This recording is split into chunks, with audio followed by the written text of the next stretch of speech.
Hello friends, welcome back to my channel. Today in this session we are going to take up a question from chromatic number. So this is a question from GATE 2018 and I'm going to show you a tabular approach which I use to solve this question very quickly and making sure that it is solved correctly. So a chromatic number essentially is a concept which comes from the topic of graphs, discrete methods, data structures. And I'll give you a brief description of what chromatic number is, and then we'll solve this question which I'm showing in the figure over here, and I'll discuss my approach with you. So now what is a chromatic number? Quick definition: chromatic number is basically a number which represents the minimum number of colors which are required to color a graph, such that there is a condition now that no two adjacent vertices have the same color. And when I say adjacent, what do I mean by adjacent vertices? They are basically the vertices which are directly connected by an edge of the graph. For example, over here in this particular figure, A and E are adjacent vertices because they are connected by this edge. Similarly, B and F are adjacent vertices since they are connected by this edge. Okay, so now when we are clear with the concept what the chromatic number is, I will discuss my approach of finding out the chromatic number in case of this particular question, which is from GATE 2018. So now it is a very simple approach. What I'm going to do is I'm just going to keep assigning the colors in this manner that this particular condition, this doesn't get violated. Okay, so I start with 1. I draw this table basically and I keep writing my colors over here. You can also label it on the graph itself. I use both the methods. So I'm going to show both of them side by side. So first of all, I assign color code 1 to this A. Okay, I assign 1 to node A. Now all the vertices which are assigned, which are associated with A, which are connected with A using these edges over here, which is this edge, this edge, this edge. So they are basically B, C and E cannot be colored using color code 1. Okay. So first of all I write 1 over here. Then I cannot color B with the same color, so I assign it 2. Okay. And I write 2 over here. Okay, then I cannot similarly write 1 over here for E, but can I write 2?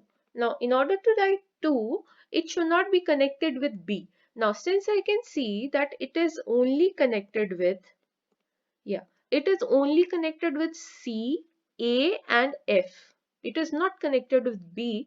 Therefore, I can assign color code 2 to it.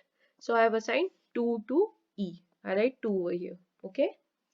Very simple. Now similarly, now I'll move to next vertices.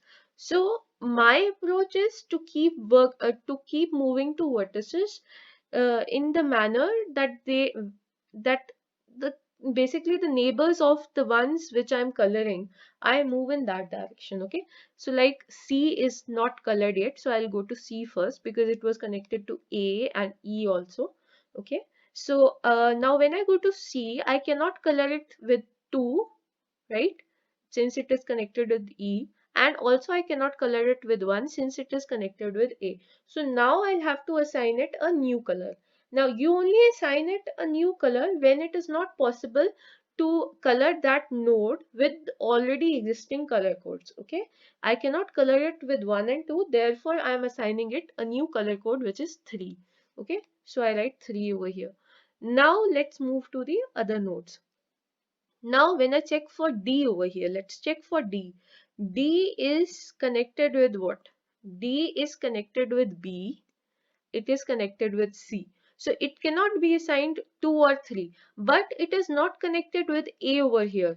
Right? So therefore I can assign 1 to it. So I assign my color code 1 to D. Alright? 1 over here. Now let's check for F. Now, when I check for F, I'm going to check all its neighbors and their color codes basically. So I check for F. It is connected with E having color code 2. It is connected with B having color code 1. it is connected with B having color code 2. But it is not connected with any vertex having color code 3. So it can be assigned the color code 3. So I write 3 over here and I write 3 over here. So now we have colored all the vertices of this graph and we required only 3 color codes. So over here the chromatic number for this graph is 3 because we required only 3 colors. We required a minimum number of 3 colors to color all the vertices of this graph such that this condition is satisfied, which is no two adjacent vertices have the same color, right? So that's all for this particular question and for the concept of chromatic number. I hope this video did help you to clarify some of your basics or revise some of your basics. In case it did, please press the like icon below and support the video. Also, if you're the one who has not subscribed to my channel and would like to see more of such videos, please press the subscribe icon and press the bell icon to keep notified with my latest videos. I'll be back with more of such sessions. Till then, stay tuned, keep learning, stay safe, stay healthy. Thank you.